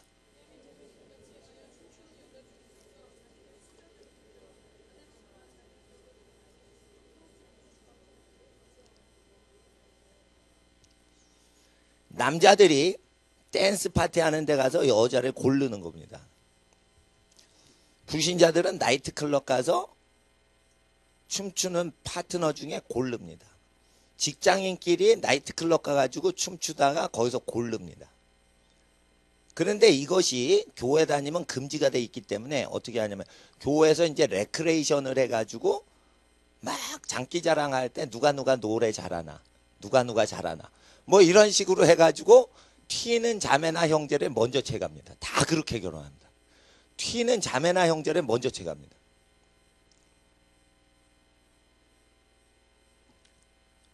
찬양하시는 분들한테 좀 죄송하지만 찬양 인도하면 시집장가 빨리 갑니다. 왜냐하면 물론 늦게 가실 수도 있어요. 우리에게 나는 아니 일단은 근데 교회는 기도를 집중하기 위해서 오신 분들이 방해받지 않기 위해서 청년들도 결혼할 시즌이 안 된 분들이 있어요. 하나님이 너는 연애하지 말고 지금 기도하고 하나님의 얼굴을 구해라. 이래서 예배당 오시는 분들이 많아야 돼요. 그래서 연애해서 빨리 시집장가 가서 파트너를 구하는 장소로 만들면 안 돼요. 그렇게 되면 만약에 기도하는 사람이 밀려나요. 그리고 시집장가 가기 위한 목적으로 파트너 골래 사람들이 가득 채워버려요. 가짜가 진짜를 밀어낸다 이게요. 결혼은 안 해도 되는 겁니다. 해도 좋은 거고 안 해도 괜찮은 겁니다. 결혼을 할 때 복받게 결혼하는 법대로 하면은 좋다는 거죠. 하나님께서는 파티 문화를 통해 가지고 파트너를 고르는 것을 할 때는 25절에 그때 이스라엘의 왕이 없으므로 사람이 각각 그 소견에 좋은 대로 행하였더라. 그리고는 바로 1장 1절 룻기 들어가세요. 사사가 치리하던 때에 그 땅에 흉년이 드니라. 요게요, 요 룻기는요, 사사들이 권위를 잃어버렸을 때 청년들이 지 마음에 드는 여자를 댄스 파티에서 눈에 요깃감으로 취해서 결혼을 하는데 이삭을 고르는 방식을 무시한 거예요. 가정생활 교육 자체를 무시한 거예요. 집안에 노동하는 걸 거룩히 여기지 않는 집안에서 골라오는 거예요. 그럼 춤판에서 얻어오는 거예요. 순판에서 오던. 그러니까 기생 같은 여자만 며느리감으로 다 데리고 오는 거예요. 그렇게 되면 어떻게 되면 집안이 먹이고 입히고 재우고 챙겨주는 그게 없고 흥청망청하는 분위기가 자손을 낳았습니다. 그러면 무조건 가난을 주셔야 되는 거예요. 타락이 안 되게 하기 위해서. 그래서 사사칠이 하는 때에 가난을 크게 주시는 겁니다. 이게 룻기하고요 사사기는 같은 책입니다. 사실 어느 가난한 집이 저주에서 풀려나는 것을 얘기하는 게 룻기요. 룻기는 룻과 보아스의 사랑 얘기가 아닙니다. 사랑이 없어요. 사실 이거 보면. 이삭을 줍는 데에 일꾼 중에 룻을 끼워준 겁니다. 왜냐하면 알바생으로 끼워준 거예요. 그리고 알바 뛰게 해줄 뿐 아니라 아예 그 집으로 결혼해서 보아스 집안의 재물이 나오미 집안, 룻의 집안으로 공동 소유가 되도록 결혼을 통해서 집안 경제가 회복되는 걸 얘기하는 겁니다. 그럴 때 룻은 어떻게 결혼을 합니까? 열심히 노동을 하죠. 시어머니를 돌보시려고 돌봐드리려고 열심히 노동하죠. 그러니까 창세기를 알고 있던 보아스는 마침내 배필감에 대해서 정확히 보는 눈이 있는 겁니다. 연애를 한 게 아니에요. 연애를 오래 해가지고 사람을 관찰한 게 아니란 말입니다. 결국은 뭐냐면 결혼을 온전히 하려면 집안 어른의 말에 맞아서 자기 생활에 있는 충성을 다하고 여자의 힘을 쓰지 않는 남자를 배출할 때 그때 결혼이 준비되는 겁니다.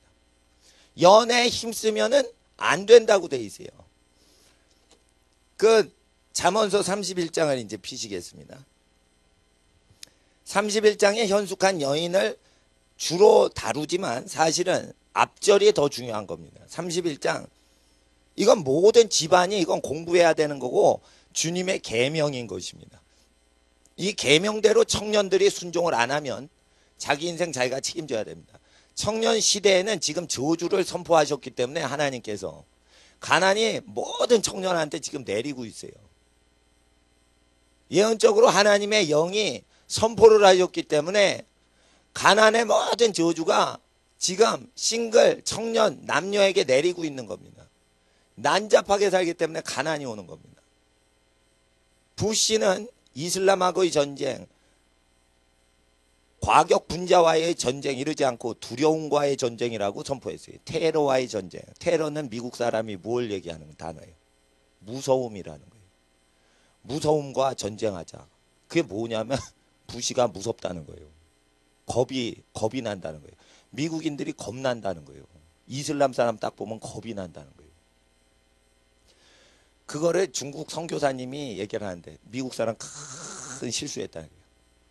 테러와의 전쟁 이러니까 그걸 외국 사람은 테러로 듣지만 영어 쓰는 사람, 영어를 아는 사람은 무섭다는 말로 들어요.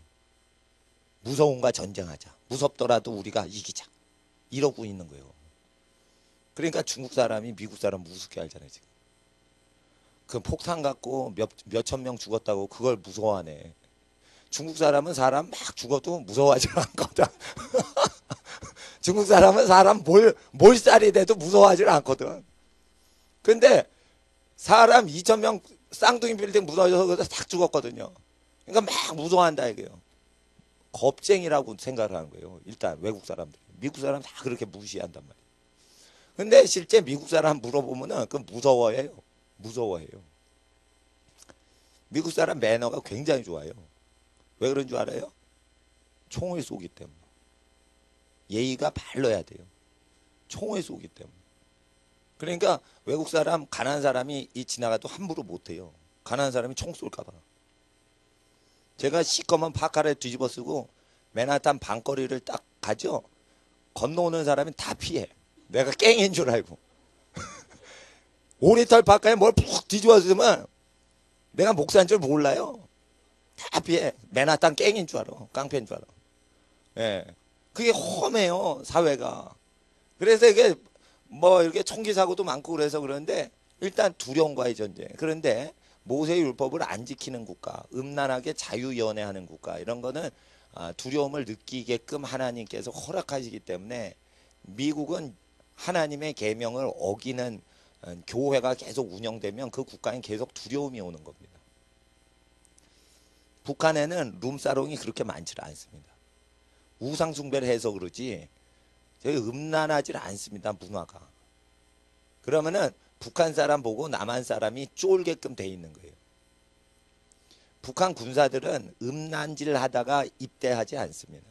남한의 학생들은 음란한 술자리 막 하다가 군대에 끌려 들어갑니다. 그러면은 체구가 작고 못 먹어도 북한 군인을 못 이겨요. 왜 그래요? 사람이 사람에게 두려움을 줄 때는 반드시 몸을 성결히 하고 음란을 멀리할 때만 상대방한테 카리스마를 뻗칠 수 있다고 얘기를 분명히 하나님은 창조법에 얘기를 하시는 거예요. 이게 모세율법에. 근데 대한민국 청년들은 음란 업소에 다 들어가고 음란하지 않은데 남녀가 다 키스하고 길거리에서 다 뽀뽀하고 막 그러고 다닙니다. 왜 그럴까요? 왜 이렇게 비비고 다닐까요? 왜 비비냐? 중독이 된 거예요. 이 성호르몬이 느껴져야 자기 남성 호르몬이 자극이 돼야 계속 사는 거예요. 그러니까 결혼 전에 이 성 접촉을 했기 때문에 계속 이성 교제를 끊지를 못하는 거예요. 음란 사이트 클릭한 청년들은 그거 없이는 살 수가 없어요. 성 호르몬이 계속 이게 샘이 터져버렸기 때문에 계속 나와요, 이게. 결혼도 안 했는데 계속. 그러니까 대책이 안 쓰는 거예요. 이게 계속 중독이 되는 거예요. 몸 자체가 고장난 걸 얘기하는 거예요. 그거를 몸을 더럽혔다는 거예요. 손도 안 잡았는데 음란 사이트 클릭하면서 음란한 영이 오면서 사랑하는 대상이 없는데 성 호르몬이 이게 폭발이 되는 거예요. 깨져버리는 거예요. 그래서 어떻게 해요? 몸이 부정하게 되는 거예요. 부정하게 되는 거예요. 여드름이 이렇게 나는 것은 어떻게 해요? 성 호르몬이 주체가 안 된다는 표현인 거예요. 몸이 정욕이 많이 이렇게 넘친다는 거예요. 그게 몸이 부정하다는 뜻으로 이게 나온 거예요. 정직한 거예요, 피부는. 피부는 정직한 거예요. 여드름 나면은 성욕이 있을 때만 여드름 나는 거예요. 성 호르몬 기관을 완전 봉쇄시켜버리면 여드름이 죽어버려요. 그걸 얘기하는 거예요. 그래서 얘는 정욕의 주체를 못하고 있다. 그걸 얘기하는 게 이제 여드름 나는 거예요. 난 여드름이 무지 많았었거든요. 하나님 앞에서 근데 음란한 문화를 자극을 받으면 이게 계속 그럴 때 카리스마는 없어진다는 거예요. 31장 3절 보세요. 1절에 르무엘 왕의 말씀한 바 곧 그의 어머니가 왕을 훈계한 잠언이라. 그래서 반드시 어머니가 이걸 가르치셔야 됩니다. 이건 목사가 가르치는 게 아닙니다. 계속 이걸 잔소리를 하시는 겁니다. 3절에 2절에 내 아들아 내가 무엇을 말할꼬 내 태에서 난 아들아 내가 무엇을 말할꼬 서원대로 얻은 아들아 내가 무엇을 말할꼬. 첫 번째 얘기가 3절에 나옵니다. 너의 힘을 여자들에게 쓰지 말며. 이건 뭐냐면 어머니들은 항상 얘기하셔야 되는 게 뭐냐면 여자한테 힘 쓰지 마라. 여자한테 시간 쓰지 마라. 이걸 얘기해야 되는 겁니다. 남자 아들내미한테는 절대 이걸 얘기해야 된다. 여자에 힘 쓰지 마라. 카리스마 없어진다. 그리고 어떻게 해요? 9절에 8절에 너는 벙어리와 고독한 자의 송사를 위하여 입을 열지어다. 아들들에게 뭐를 얘기해요? 고독한 자와 벙어리들, 억울한 심령을 위해서 말을 대신하는 역할을 아들들에게 시키라 이거예요. 너는 입을 열어 공의로 재판하여 강고한 자와 가난한 자를 신원할지니라. 아들들에게 뭐를 가르쳐요? 없는 자를 위해 대신 힘을 보태는 일을 계속 하거라. 여자한테 힘을 쓰지 말고 강고하고 공고하고 억울한 사람들을 위해서 계속 말을 하도록 너는 힘을 써라. 그럼 여자 못 만나잖아요. 그런데 여자 안 만나고 계속 의롭게 계속 힘없는 사람을 북돋아주고 도와주고 이끌어주고 하는 남성을 보면 여자들은 다 좋아해요. 그 장가 가게 돼 있단 말이에요. 근데 이런 8절과 9절을 전혀 남성인 청년, 남자아이가 하질 않고 이런 기백이 없이 계속 스토킹 하는 거예요. 난 그 단어가 뭔지 몰랐어, 나. 스토킹이라는 게 뭐야? 나는 학창시절에 그런 단어도 없었는데. 남자가 따라오면 경고하는데 계속 따라. 그럼 경찰에 신고하고 뭐 그러는데. 남자가 계속 퇴근 후에 여자를 쫓아다녀. 시간 좀 내주세요. 시간 좀 내주세요. 이게 여자한테 힘쓰는 거지. 그럼 여자는 그런 남자를 우습게 봅니다. 아주 무시해버려요. 창조주의 말씀이 맞는 겁니다. 이게 어머니의 말씀이 맞는 겁니다. 여자는 자기 일에 집중 안 하는 남성을 무시하는 처사가 있는 거예요. 내가 애를 낳아서 키우려는데 저런 놈의 남자는 어떻게 믿냐. 이래가지고 남성을 의지할 때는 여성은 8절 9절을 아름답게 실천하는 가난한 청년이 멋있게 보이는 거예요. 예, 부자가 아니더라도. 그러면은 그 남자한테 마음이 가게 돼서 제일 존귀한 여자가 그런 남자한테 시집을 온다는 거예요. 그러니까 아들한테는 절대 여자를 가까이 하지 않게 하고, 그리고 8절과 9절처럼 아름답게 지도자 역할을 계속하도록 하는 거죠. 어떤 사람이 이렇게 합니다. 가난한 목사를 계속 만나면 가난해진다 이럽니다. 그래서 목사님들이 잘못 배워가지고 부자 목사님들만 만납니다. 자, 1000명 목회하시는 목사님은 1000명 목회하는 사람만 만나고, 10,000명 목회하는 목사님은 10,000명 목회하는 목사님끼리만 만나요. 왜 그러냐면 10억을 버는 사람이 100억 벌고 싶으면 100억을 버는 사람하고만 사귀래요. 그럼 10억 벌다가 100억 벌게 된다는 거예요. 요게 뭐냐면 사업가들 얘기거든요, 사실은. 이거 목사님 얘기가 아니에요. 근데 사업가들을 돈을 100억 버는 사람을 계속 장로로 세우고, 이런 목사님이 그걸 배운 거예요. 그래야죠 목사 세계에 그렇게 가르쳐 놓은 거라 지금. 그러니까 목사님들이 회장님 하는 방식으로 지금 목사들끼리 교제를 해요. 그렇지 않습니다. 이게 잘못된 교훈이에요. 그게 세상에서 들어온 거예요. 목사는 자기보다 가난하고 고생하는 사람 계속 보면 목사는 타락하지 않습니다. 자녀들이 이 세상에 공고를 당하는 사람을 계속 보면 자녀가 가난해지질 않습니다. 해보세요 한번. 가난해지나. 야, 빌어먹는 사람 자꾸만 노숙자 센터 가서 도와주고 그러면 너 가난해져? 그렇지 않습니다. 그렇지 않습니다. 여호와의 말씀을 그대로 믿는 상태에서 가난한 사람 이렇게 보면 그 사람들을 도울 수 있는 집안이 되지, 여러분 집안이. 절대 부자를 바라보면 타락을 하는 경우는 많아도 가난한 사람을 보고 본받는 경우는 없습니다. 단지 가난한 사람을 보고 신원하고 어려운 게 없도록 하고 공의를 집행하고 하면은 국가가 그 사람의 손에 들어오기 때문에, 너 임금인 르무해라. 넌 임금이니까 지도력을 발휘하려면 8절과 9절처럼 남자는 이렇게 살아라. 그럼 연애 한 번도 안 하고 결혼해서 잘 삽니다. 애를 낳아 본 적이 있어야 애를 낳습니까? 그런 거 없는 거예요. 결혼해서 연애를 해본 적이 있던 사람이 결혼을 잘합니까? 그런 거 없는 거예요. 결혼은 원래 연애를 시작하는 거예요. 그러니까 그 전에는 그냥 좋아만 하면 되지, 사귀는 거는, 육체적으로 사귀는 거는 결혼식 하고 나서 이제 아는 거죠. 그러면 어떻게 되면 첫사랑이죠. 첫사랑이니까 어떻게 해요? 목숨하고 똑같이 여겨요. 목숨 걸고 가정을 지켜요. 근데 첫사랑이 아니고 한 12명을 사귀다가 13번째 결혼해서 이렇게 되면 목숨을 걸질 않아요. 그래서 집안을 복되게 하는 원리에 대해서 우리가 쉬지 않고 전파해야 되는데, 이것은 세계 선교와 무관한 겁니다. 바로 직결이 안 돼요. 교회 성장하고 바로 직결이 안 됩니다. 근데 교회 성장보다 이게 100만 배 중요한 겁니다. 결혼하는 법을 또 배필감은 어머니가 코치해 주는 대로 하는 겁니다. 늙은 사람이 코치해 주는 대로 하는 겁니다. 10절을 보세요. 누가 현숙한 여인을 찾아오겠느냐? 그 값은 진주보다 더하니라. 여자는 값어치가 비교가 안 되는 거예요. 이 자기 배필감의 값어치는요, 이 세상 모든 재물을 주고도 바꿀 수가 없는 겁니다. 11절 그런 자의 남편의 마음은 그를 믿나니 산업이 핍절치 아니하겠으며 그런 자는 살아있는 동안에 그 남편에게 선을 행하고 악을 행치 아니하느니라. 그러면 어떻게 이런 여자를 얻냐?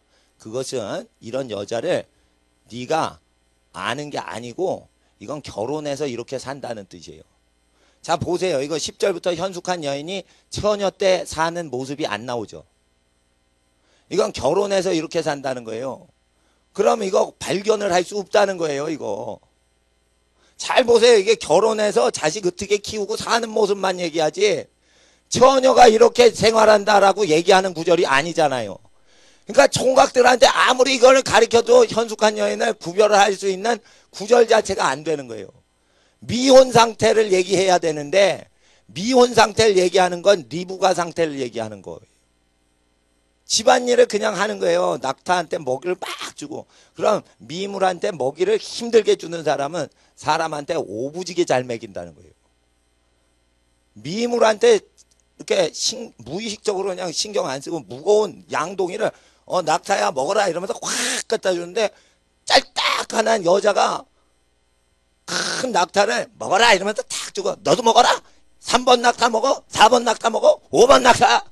9번 낙타 너도 먹어. 10번 낙타 너도 먹어. 힘들다. 이게 처녀가 이렇게 하니까 할아버지가 놀래버린 거예요. 규숙감이 이거네. 남녀 연애하는 게 거기 하나도 없는 겁니다. 처녀는 원래 그렇게 고르는 거예요. 자기 집안 식구를 어떻게 섬기냐 그걸로 하는 겁니다. 외부 활동을 신경을 안 쓰는 거예요. 자기 부인감은 어떻게 해요? 외부 활동감으로 하는 게 아니에요. 자기를 돕는 배필로 하는 거라. 그래서 어떻게 해요? 출세한 여자랑 사는 남자는 다 불행하잖아. 아니 저희 아버님이 이런 얘기를 했어요. 의사 세계의 행복과 불행. 남자 의사는 간호사하고 결혼하면 행복하대요. 그런데 여자 의사, 부인 의사가 남편보다 소득을 3, 4배 더 잘 버는 집안들이 있대요. 그 남자 의사는 불행하다. 가까이서 얘기하면 다 불행하다. 왜냐하면 남편은 부인의 도움을 받아 자기가 잘 될 때 고마움을 부인한테 느끼고 자기가 무능하지만 아내 때문에 잘 됐다고 얘기하면서 행복하거든요. 근데 아내가 너무 바빠.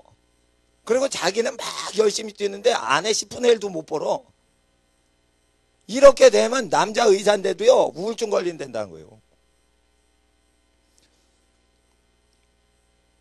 그래서 의대 가가지고 강의를 한번 하셨는데 결혼 얘기를 했는데 기립박수를 받았대요. 그러니까 뭐냐, 의사로 살면 행복하게 산다. 돈 버니까 잘 산다. 이게 다 거짓말이라는 거예요. 그러니까 만약에 부부 관계가 이게 돕는 배필이고 이끌어주고 이게 딱 맞아야 되는데 그 딱 맞게 해주는 책이 이게 리브가 법이고 이게 잠언 31장 법인 거예요. 그러니까 하나님 앞에서 여성을 키우실 때는 사랑받게 계속 키우고 사랑을 나눠주게 그렇게 키워야지, 절대 여자를 강한 군인으로 키우고 이렇게 하면 나는 좀 이거 여자 그 따님 미래가 불행해진다고 보는 거예요. 남자는 강하게 키워도 여자는 따뜻하고 넌 사랑을 주고받아라. 그게 따뜻하게 키우는 거예요. 그래서 남자와 여자는 다르게 키우는 거지 평등하게 키우려고 하는 미국의 교육은 잘못된 거지. 하나님 앞에서 집안이 잘 될 때 여자는 자기 이름 내는 게 아니고 어머니 때문에 자식이 잘 됐다는 소리를 자식 잘 돼가지고 어머니가 계속 칭송을 듣는 거예요. 여인의 행복은 여기서 나오는 거예요. 자식이 잘 돼서 어머니가 칭송을 받으면 그것은 어머니가 잘 되고 자식이 안 돼서 자기가 잘난 여자라 칭송받는 것보다 훨씬 100배로 행복합니다. 여성은 원래 그런 겁니다. 왜냐하면 자녀를 사랑하기 때문에 자녀가 잘 돼서 어머니가 칭송받는 걸 좋아하는 겁니다. 남편이 잘 돼서 부인 덕에 잘 됐다는 소리를 들어야 그 부인은 행복한 겁니다. 하나님 앞에서 그래서 할아버님이 할머님이 나이가 드셔서 아무 일을 못하고 무능력한데도 자손들이 할아버지 할머님이 고생하셔서 우리가 이 가족이 이렇게 오늘날까지 우리 일족이 이렇게 잘 됐습니다. 친족들이 잘 됐습니다. 이렇게 해야 다 늙어서 무능하기 짝이 없는 몸을 갖고 있는 노인이 행복하신 겁니다. 그러니까 집안에 뭔가 그 영혼이 기여를 했을 때 그 영혼이 모든 고난을 다 잊어버리고 행복을 느끼지, 집안이 잘 되는 기여가 없이는 절대 사람은 행복감을 느낄 수도 없고 거룩한 후손을 예비하기도 어렵다는 것입니다. 고생을 하더라도 반드시 집안에 덕을 끼치는 식으로만 사람을 분별해야 되는 것입니다. 하나님께서 이 말씀을 쭉 주시는데 27절에 보세요. 27절. 그 집안일을 보살피고 게을리 얻은 양식을 먹지 아니하나니. 그 게을리 얻은 양식 먹지 않죠. 집안일을 돌보죠. 그래서 집안일, 큰 집안일을 돌볼 수 있도록 아브라함은 자기의 며느리감을 고른 것입니다. 여기에는 집안 어른이 직관적으로 보는 사람이 진짜 사람이고 자기 눈은 거짓된 껍데기를 보는 사사기의 인간이다. 이렇게 청년들은 알아야 되는 겁니다. 청년들이 골랐죠. 그때 나라가 가난했죠. 지금이 그 시대 아닙니까? 청년들이 20살짜리가 뭐를 한다고 자기 배필감을 여자들 모여서 춤출 때, 놀 때, 그때 그 고릅니까? 교회 레크레이션을 할 때 사찌개 사뽀 이러면서 막 물을 돌립니다. 보자기를 돌리고 막 합니다. 예? 좀 거룩하면 할렐루야 이러면서 돌리는데 아주 세속화된 교회는 사찌개 사뽀 이러면서 돌립니다. 그래서 뭐 만년필 걸리고 뭐 걸리고 게임을 합니다. 근데 그러다가 눈에 걸리는 여자한테 대시해서 시집장가를 가죠. 근데 이게 좋습니다. 좋은데 그렇게 되면은 어떻게 되냐면 정욕대로 고르기 때문에 현명한 현숙한 여자 순서대로 시집가는 게 아니고 예쁜 여학생 순서대로 시집갑니다. 다 그렇습니다. 남자는 돈 버는 수익 수준에 의해서 순서대로 갑니다. 그 여자는 예쁜 느낌이 있는 순서대로 가고 절대 복이 있는 순서대로 채가는 게 아닙니다.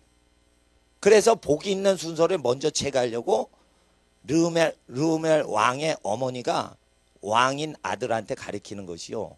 그런 사람은 어떤 사람이다 얘기하는데 결혼 후엔 어떻게 산다. 현숙한 여인. 너는 이렇게 살아라. 그래서 아들한테 얘기하는 겁니다. 아들한테. 그래서 그 아들이 결혼할 때 어머니 코치를 받아서 사람을 고르는 겁니다.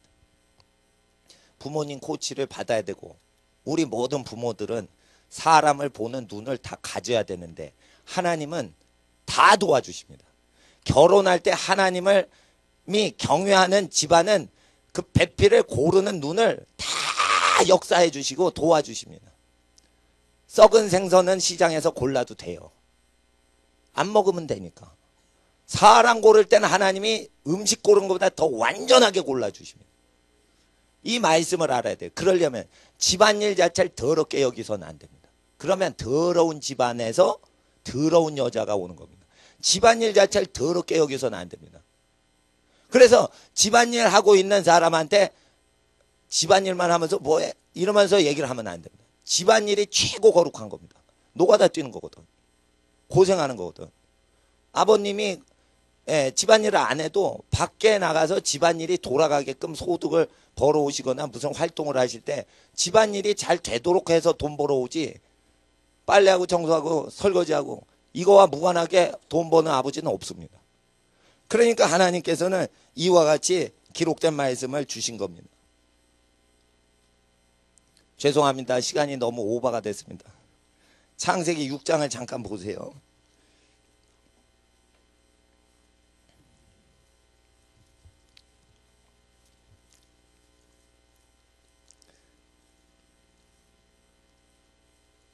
(2절) 하나님의 아들들이 사람의 딸들의 아름다움을 보고 자기들의 좋아하는 모든 자로 아내를 삼는지라. 5절에 여호와께서 사람의 죄악을 보셨습니다. 6절에 사람 지으셨음을 한탄하셨습니다. 7절에 사람을 다 쓸어 없애버리겠다 했습니다. 예수께서 오시고 계십니다. 마지막 세대는 노아의 때와 같이 결혼한다고 했습니다. 마지막 인류가 멸종이 되고 다 전쟁으로 사람 죽고 지진이 날 때는 결혼 풍속이 예쁜 여자를 자기 남자 눈에 좋은 대로 낚아채서 결혼하는 시대가 온다고 되어 있습니다. 이것을 아브라함 시대는 이해를 못했습니다. 근데 지금 그런 시대입니다. 이게 예수님이 오시는 시대가 된 겁니다. 지금 망하는 시대입니다. 그래서 청년들이 가난한 겁니다. 청년들은 이 말씀을 그대로 듣고 이 말씀대로 지키고 이 말씀을 믿는다면 자기의 이성의 눈을 무시해야 됩니다. 믿으면 안 됩니다. 부모님이 보시는 눈이 더 정확한 겁니다. 그래서 자기의 일에 정성을 다하고 하나님 앞에 자기를 거룩히 바치는 것을 하면 마침내 가장 아름다운 멋있는 하나님이 지어준 배필이 나타나게 되는 것입니다. 이 법은 모든 집안에 복이 되게 하십니다. 이 시간 기도하겠습니다. 거룩하신 아버지 하나님, 오늘 세상이 망해갈 때 청년들이 다 실업을 당하고 직장을 얻지 못할 때 아버지 하나님 후손들에 대해서 예비하는 말씀을 주시니 감사합니다.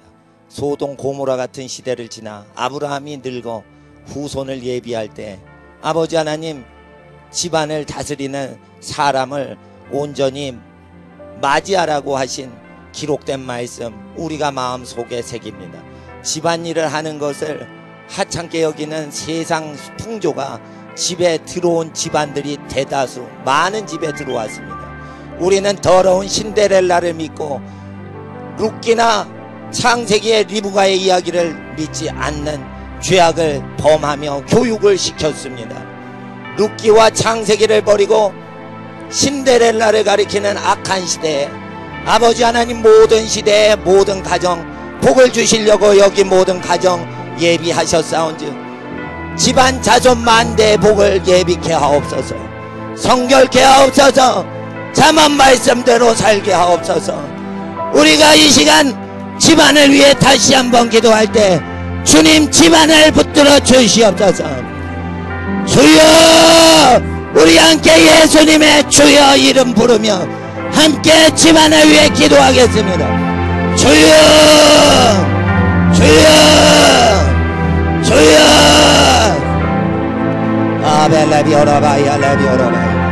하나님 오셔서 집안의 모든 어른들의 권위가 회복되게 하시고 결혼을 할 때 아버지 하나님께서 우리에게 예정하신 기록된 말씀 그대로 실천하게 하시고 안목의 정욕이 아닌 하나님 앞에 기도하고 이생의 자랑이 아닌 하나님을 자랑하는 결혼을 예비하는 거룩한 집안 되게 하옵소서. 아버지 하나님 후손에게 복을 받는 가장 큰 일은 결혼이라고 하였으므로 결혼을 통해 집안에 복이 들게 하시고 거룩한 결혼을 통해 하나님께 영광 돌리게 하옵소서. 아버지 하나님의 뜻이 땅에 이루어지게 하옵소서. 성령을 함께 하옵소서.